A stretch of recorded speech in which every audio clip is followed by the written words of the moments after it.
population of 300 million indigenous people living around the world, the Majhis of Nepal contribute about 100,000. These highly marginalized indigenous people of Nepal live scattered over 60 districts.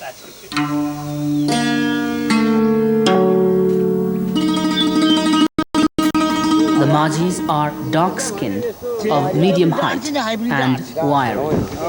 They say they belong to the Mongolian race. However, if the language is any indicator, they belong to the Indo-Aryan race. The Majhis resemble the Tharus, another indigenous tribal people living in the plains, to a remarkable degree.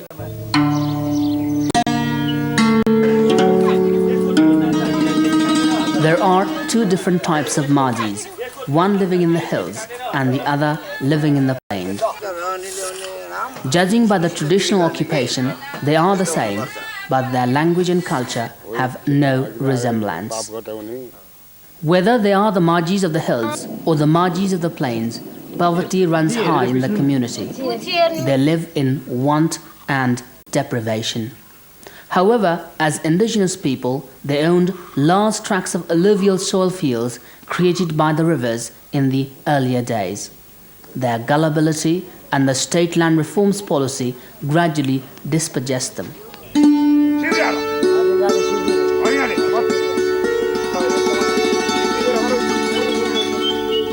Honest, gullible, and minding their own business, the Majhis have a literacy rate of just 18%, far below the national average of 53%.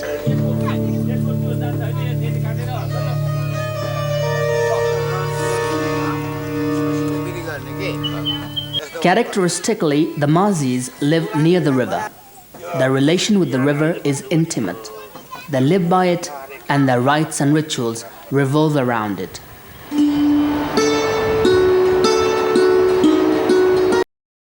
Fishing is their way of life. Their diet invariably consists of fish, and their income hinges heavily on fishing.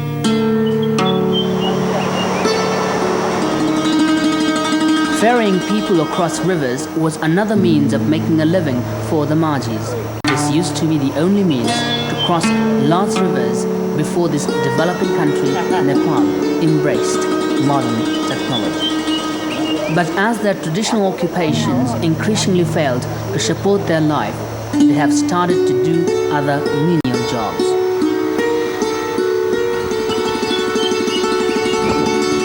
In a day-to-day struggle for earning a living, their culture is on the verge of extinction, and their language is fast becoming dead. Moreover, the influence of Nepal's predominant Hindu culture has encroached upon the indigenous cultures of the Majhis. The Majhis, as an indigenous people, observe distinct rituals and practice a unique culture of their own. Every major event of their life, from birth to marriage to death, is a testimony to this.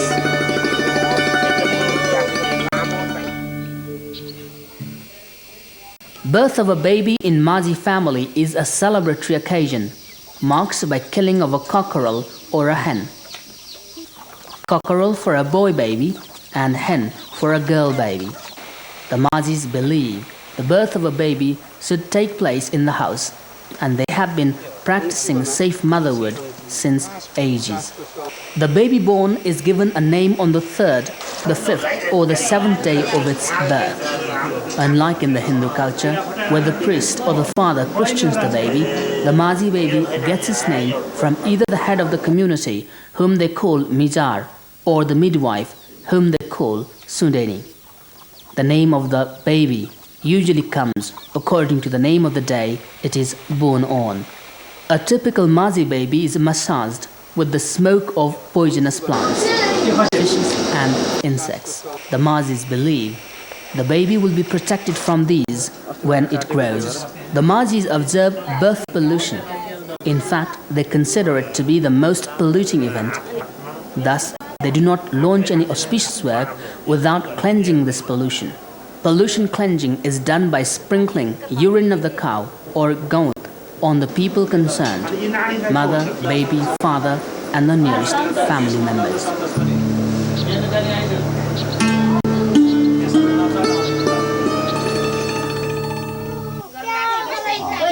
When the baby grows, the feeding ceremony takes place in the 5th month for the girl child and the 6th for the boy child. This is an important event in the life of Majhi child because they believe that a baby becomes a human being only after this ceremony.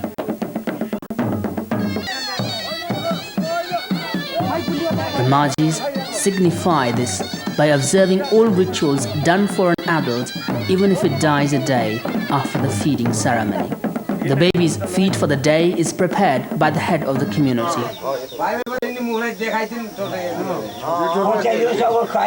Non-vegetarian food, including jad, a type of liquor made out of fermented rice, is introduced to the child on this day.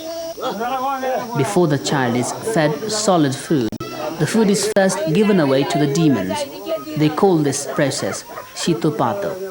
The child is also offered gifts of clothes and money. It's a celebratory occasion and the family usually throws a party to relatives.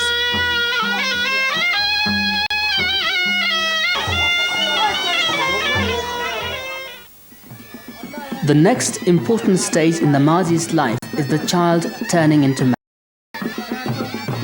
They call this ritual chawar. The ritual is either done when the child is some 9 to 10 years old or just before the marriage. This ritual is also marked by singing and dancing.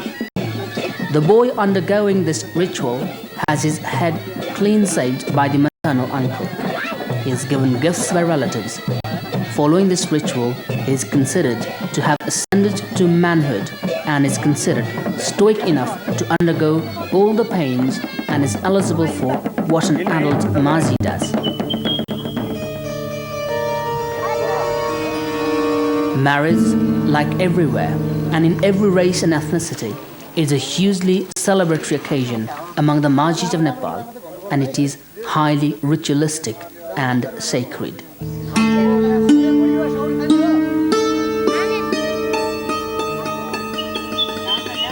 The marriage in the Majhis is primarily of 6 types: arranged marriage, marriage by elopement, forced marriage, widow marriage, intercaste marriage, and marriage to someone else's wife. Arranged marriage is the most common, and it is here that the Majhis observe the rituals strictly. The arranged marriage is conducted through a go-between who knows both the bride and the bridegroom's side thoroughly, and it is an endogamous marriage. 2 go-betweens are appointed by the groom's side, who usually set up Wednesday to put the proposal of marriage to the bride's side. Before the go-betweens are sent out for the purpose, the village elders are consulted to know whether a certain girl is blood-related. Marriage among blood relations is a taboo among the Majhis.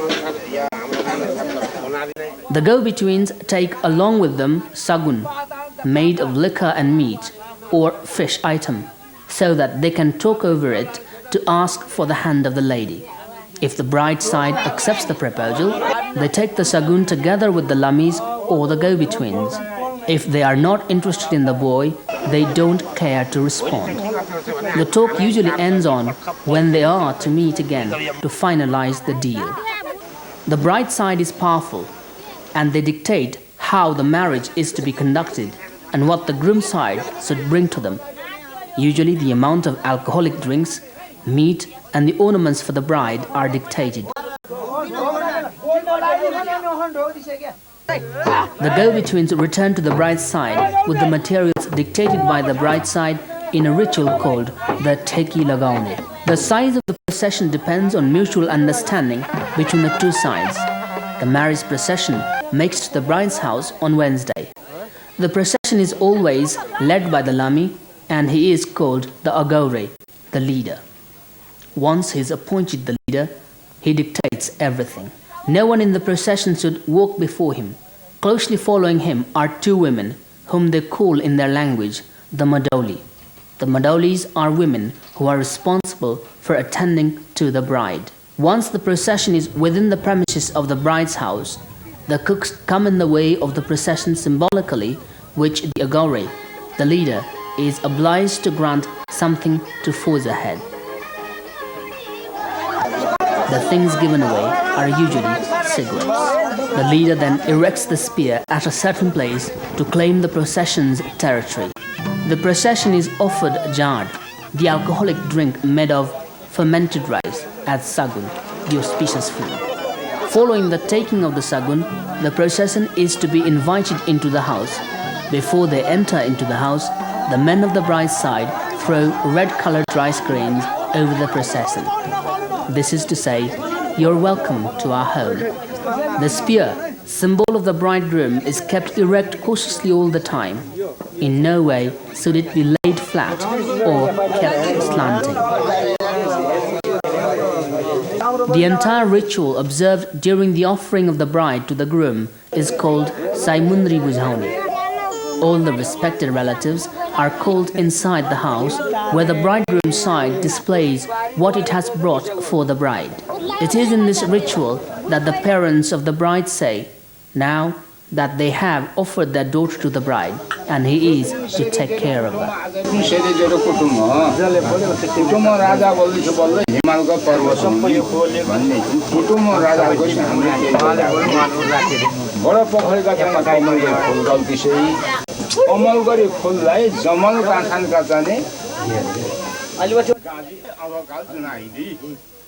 This is a very painful moment, and parents can't help crying.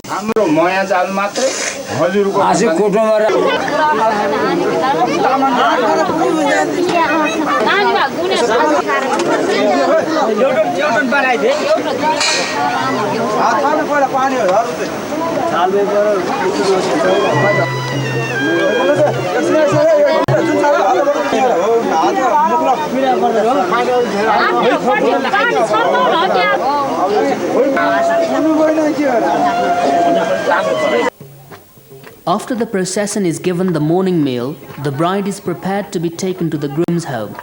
The bride is not carried in a palanquin but on the back, because the bride is usually a child. Child marriage is popular among the Majhis.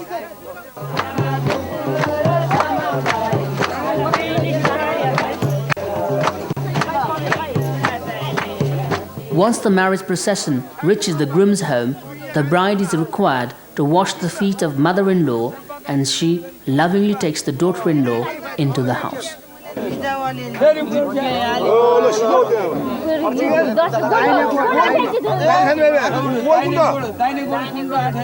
The couple observes the ritual of sharing the same food. This shows equality between men and women.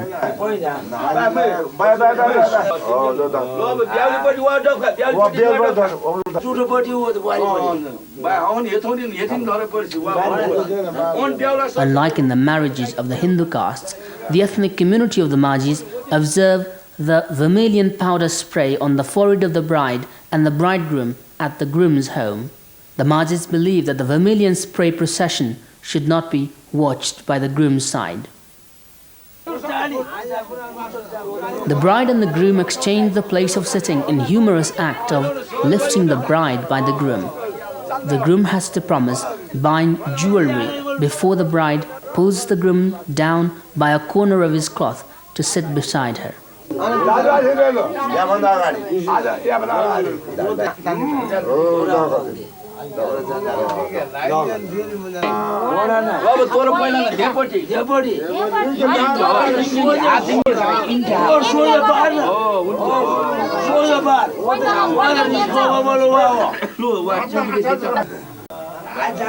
हाते निन्के आइले सम्म निन्के पुरा पर्छ क्या वारीले पनि उक्री बान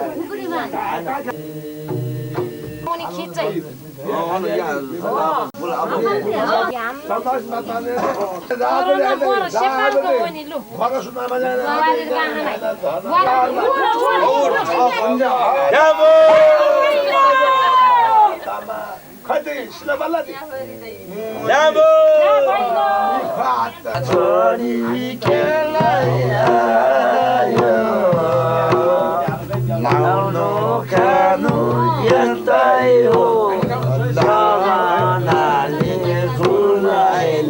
The Majhi bride and groom are required to wash away the vermilion powder put on by each other. The Majhis believe that if the evil spirits or black spellers see the powder, they will play old tricks to break up the marriage.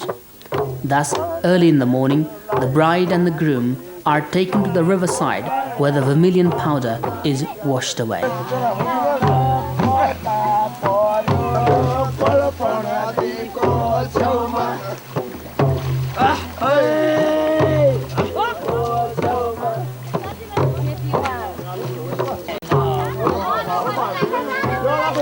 In fun and jest, the marriage procession makers pick up pebbles from the riverbank and wrap it with the soul of the bride to take it home so that they can hang the soul in the fashion of a baby cot and tease the couple of the coming days when they will have children. The rituals of introducing family members and relatives to the new bride and new groom follow these major events. The parents of the groom and the bride undergo a certain ritual before they can come face to face and interact normally. Food and respect are offered behind the curtain before any normal interactions take place.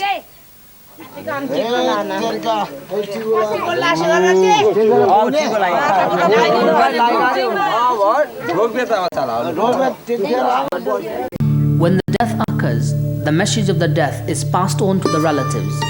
The dead is either buried or consigned to the fire. The Majhis follow strict rituals during the burial and burning. In a burning ritual, the body is carried on a palangi to the riverbank, wrapped in white cloth from the head to the toe. The funeral procession is shown the way by the spread of roasted rice grains. The eldest son sets the body on fire following a certain ritual. Once the fire is set on the pyre and the body is burned thoroughly, the funeral procession returns. On its way, each individual in the procession takes the smoke from the dried sap of the sal and walk over the thorn of a berry plant, which is placed upside down. It is believed the soul of the dead does not return if the funeral procession walks over the thorn. The son who mourns the death does not talk to the people other than from his own tribe throughout the mourning period. He stays within the area encircled by the fish net.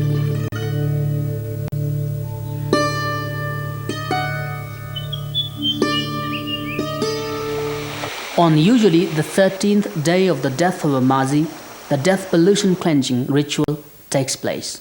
This ritual is observed by the son or the person who has been staying in mourning. The mourner shaves off every hair on the body, including the eyebrows.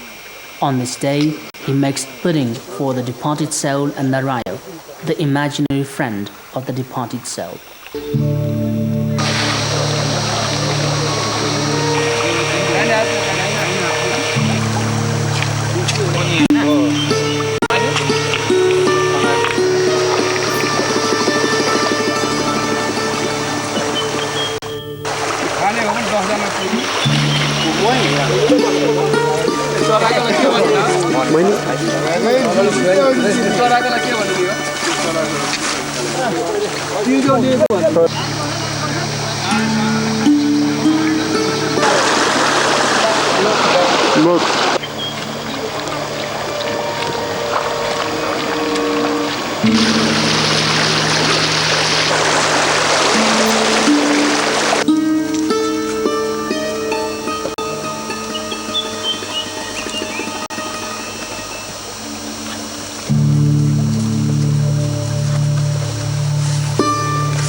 नाम लेकिन बड़े नाम है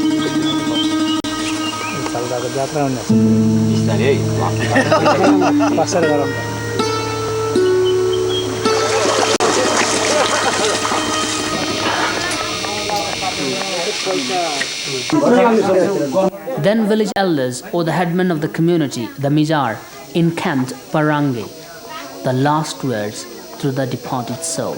मनुष्य जातिमा 10 महिना आमाको कोखमा बास लियो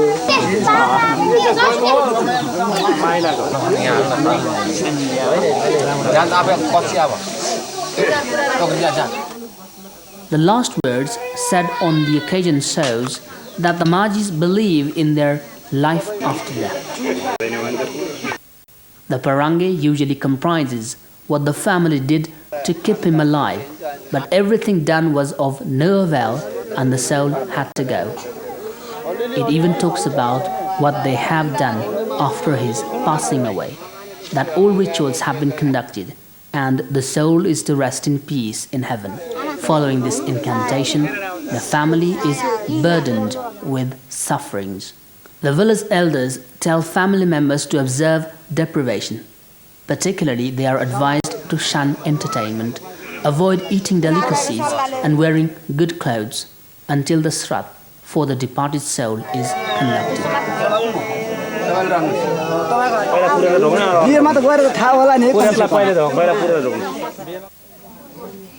Shraddh is commemoration of the dead, and it seeks to appease the soul of the departed soul. This is the last ritual done in the name of the dead. The Shraddh ritual extends over 3 days. What is very unusual about the affair is that it is conducted all in singing. The ritual is significant in that the Majhis can know about the past and can hear fortune-telling from the departed soul. Unlike the Shraddhs of other Hindu castes, for whom it is an annual event, the Shraddh of the Majhis is done once and never repeated for the same soul. Though it is a commemorative function for the dead in the family, it is not done in a somber manner like in the Hindu culture, but the Majhis do it in great fun and jest. The first day is called the Thalne, or the beginning. A buffalo or a goat or a chicken is killed, as the day requires a fresh meat offering to the departed soul, which they call the Pitri. Other food items are also made. Similarly, a garland of favorite flowers of the Pitri, the Babari and Totala, is also made for the offering. First, the Pitri and the Rayo are established. The Pitri is symbolized by a small part of the cloth used for wrapping the body of the dead.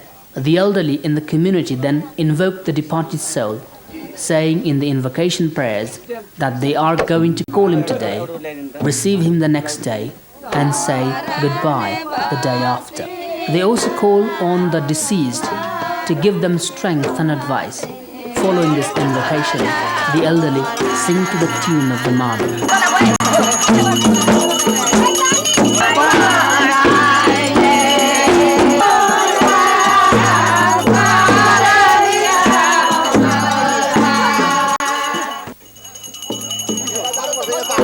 The second day is the day which family promises the departed soul to keep it with them.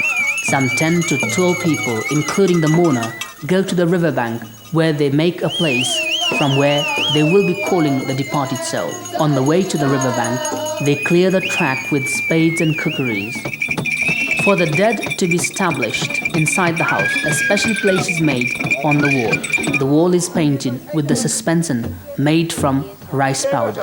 The painting is either done by the mourner or those who are skilled. Right below the painting is the place for the dead to stay. The pieces of cloth brought in the morning are piled up and given a shape of a human being, and it is clothed as per the sex of the deceased.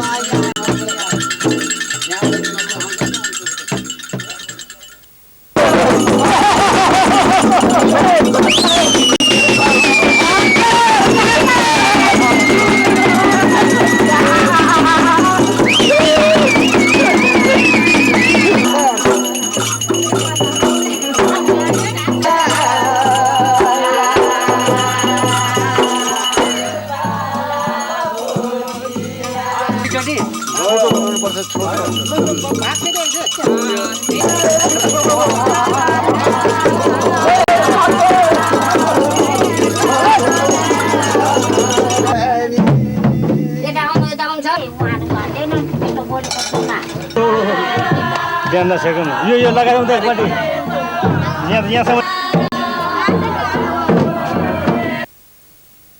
This is the culmination of the Srat.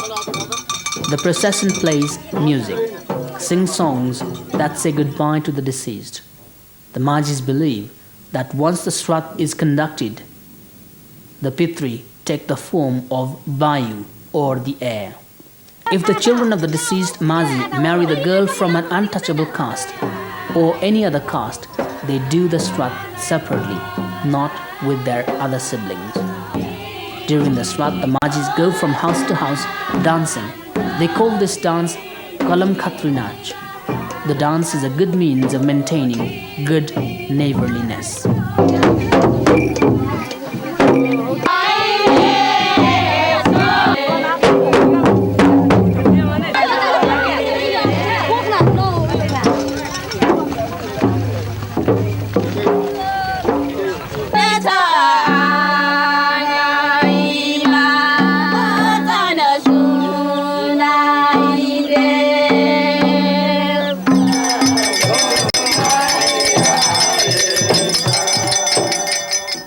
Placing the symbol of the dead, bedecked by the barberry flower on the window, a group of people goes to the riverbank playing the madal, the cymbals, to invite the deceased home.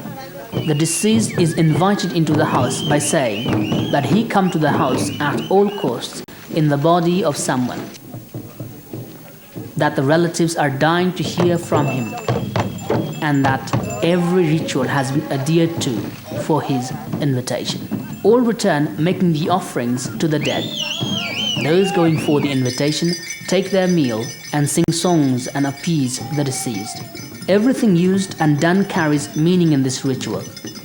There is even ritualistic way to light the oil-fed lamp and making the leafy plate where the offerings are placed for the dead.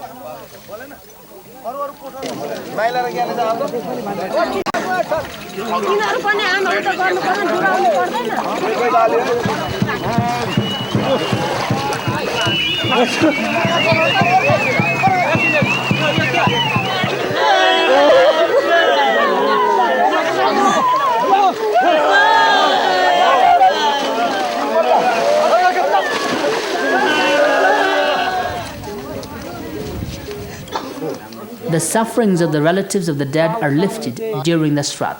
Now they can eat, wear and involve themselves in entertainment after this suffering lifting ritual is conducted. On the third day of the Srat, the Pitri is given a goodbye. The offerings of the toe, horn and talons of the animal is put on the leafy plate made of special plant leaf called the vorlo.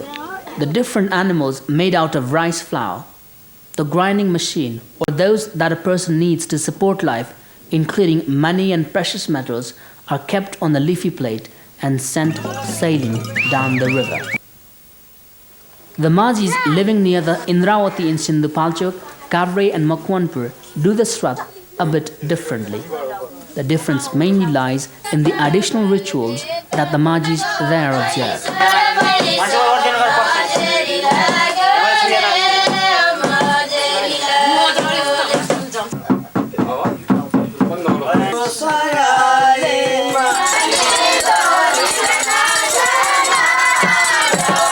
The Majhis in this area include a ritual in which a muck hunting is staged.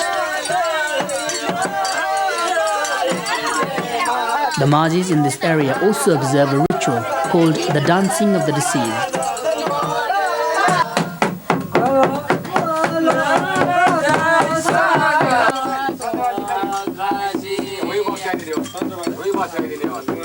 There is a certain place in the community where the ritual takes place.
After all have gathered here, two different parties stage a mock fight between them. One side pretends to lose. All return home after the fight is staged.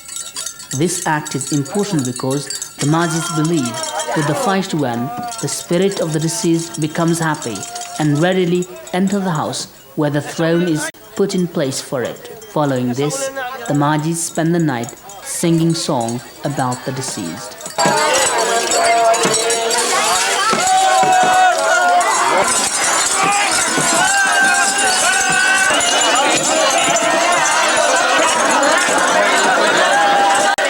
In the fight at times, the possessed person faints. The Majhis believe this occurs when two spirits fight to enter the body. The person possessed by the spirit of the deceased also plays shaman, and it is believed he can cure all the diseases.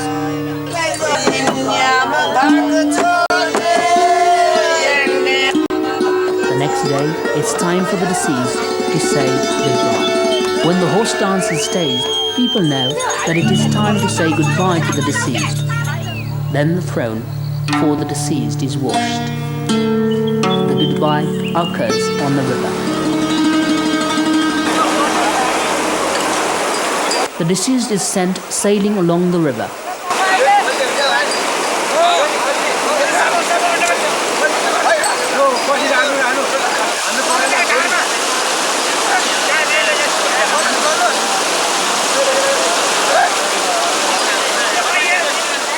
The people who go to the sailing ceremony of the dead finally shoot arrows into the air facing the river. The music changes to a popular one following the end of the strap. The last act of the strap among the Majhis in Sindhupalchak area is Luga Moloni and Voteman. The Majhis stage mock trade on the clothes given to the deceased and give the Majhis playing the role of the Vote a feast.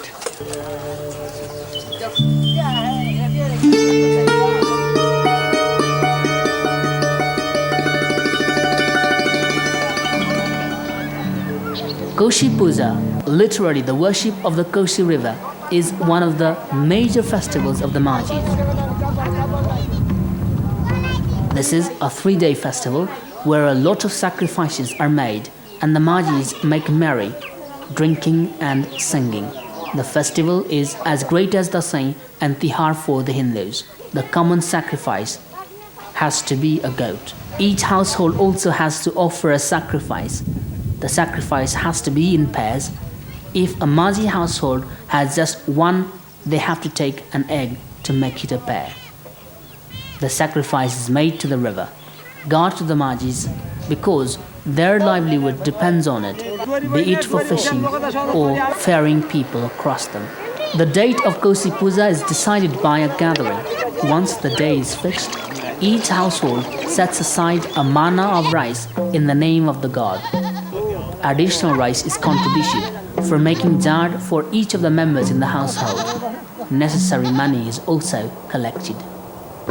The shamans of the community meditate a day before the festival begins and call on the gods not to cause anything bad during the festival. Once the festival begins, no Majhi is allowed to work. Except for bringing water from water holes and feeding the animals, no work is done. The first day of the Koshi Puja is marked by sacrifices to the family god and sacrifices in the name of wedding, births, or even a wish that came true. The site for worship and sacrifice is made instantly on the bank of the Koshi river, and the elderly and the priest or the headman of the community Mizar offer worship, saying no evil spirit and disease should trouble them. They also pray for good crops, protection of animals raised, and the control of their anger. Then the sacrifice begins. After that, it is all fun and merry. The Majhis eat and drink. No woman is allowed to come to the worship site.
The Majhi women folks, however, make merry at the headman's house.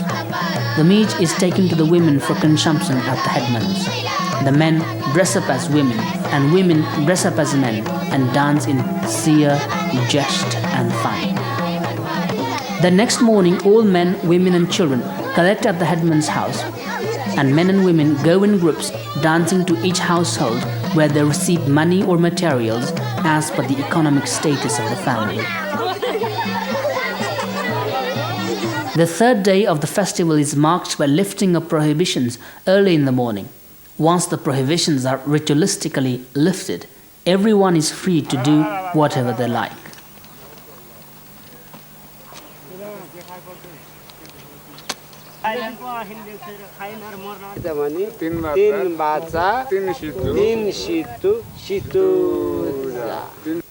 This gullible indigenous people of the Majhis, rich as they are in their culture and language, are also extremely vulnerable.